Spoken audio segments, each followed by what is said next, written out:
Welcome to Pindar Poetry. We hope you learned something new. You start now, pick 80-120 GSM paper and a 3x3 target size, then cut a stack efficiently. Use a ruler and rotary cutter for straight edges to save time.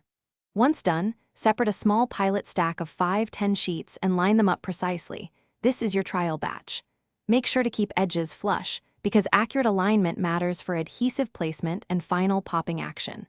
Don't pause, move to bonding next. You now glue the aligned stack. Apply a 0.5 to 1 cm strip of repositionable adhesive along the top edge, centered and straight.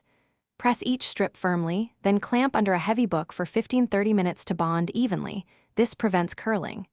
If using a glue stick, spread a thin, uniform layer so sheets don't stick permanently.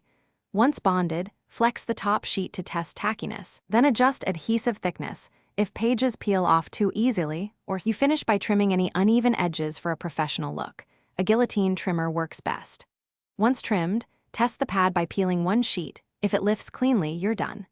If pages tear or lift multiple sheets, make adjustments. Use less glue or switch to a lower tack adhesive and reclamp for 10-15 minutes. If they fall off, add a second thin adhesive line and press again. Remember, small tweaks win. Alter adhesive width or pressure until peeling feels right. Thanks for watching. Consider subscribing if we helped you.